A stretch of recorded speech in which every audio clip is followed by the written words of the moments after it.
Hol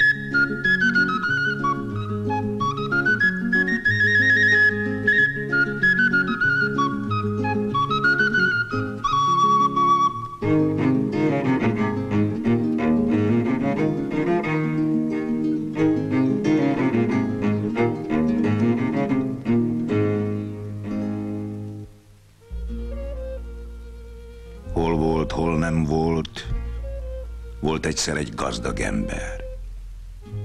Egyszer ennek a gazdag embernek porig égett az egyik tanyája, nem maradt abból egyébe csak a pernyéje. Uzsorás, szipolyozó volt egész életében. Hát valamelyik károsult bosszúból felgyújtotta.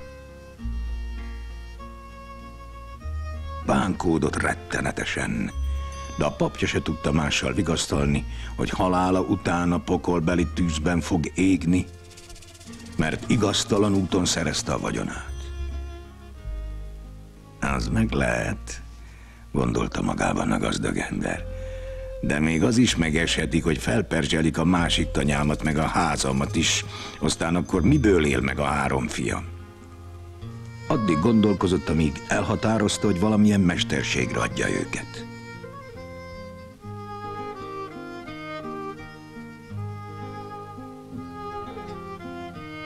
A nagyobbikat katonának adta, mert az nagyon nyalka volt.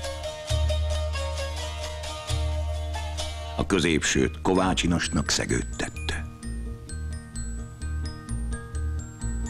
A kicsire azt mondta, jó leszel te, fiam, Barbélynak. A 3 fiú nem bánta, legyen úgy, ahogy az apjuk kívánja, mert egyik se kedvelte a paraszti munkát. A nagyobbik úgy gondolta, könnyebb lesz sétálgatni, fényes kardot villogtatni. A másik 2 meg avval volt, hogy addig se kell kaszálni, kapálni, amíg az inas esztendő tart.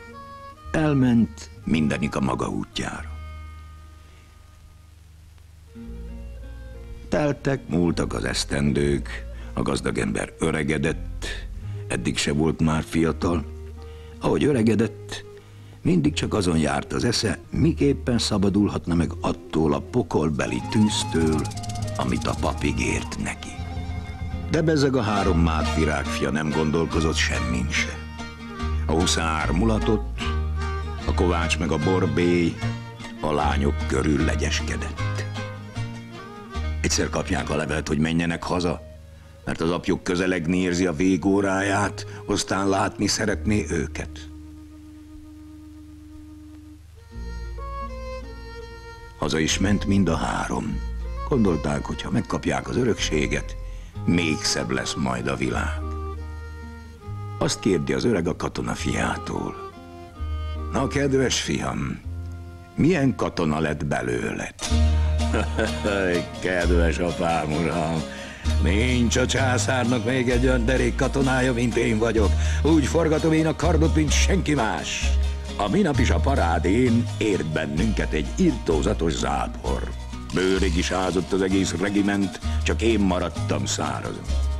Mert kirántottam a kardomat, aztán olyan gyorsan forgattam a fejem felett, hogy elvertem magamról az esőt. Az öreg rábólintott. Örülök, fiam, hogy ilyen derék katona vált belőled. Téged nem kell félteni. Aztán a középsőt kérdezte. Hát te, kedves fiam, hogy vagy a mesterségeddel? Kedves apám, uram, nincs még egy másik ilyen kovács legény a rézig, azon túl meg nem laknak. Tegnap is elnyargalt a műhely előtt egy fényes hintó, 4 ló előtte. Lekiáltott róla egy fene nagyúr, hogy ki kellene cserélni a lovak lábán a patkót, de nincs idejük megállni. A mester csak kaparta a fejét.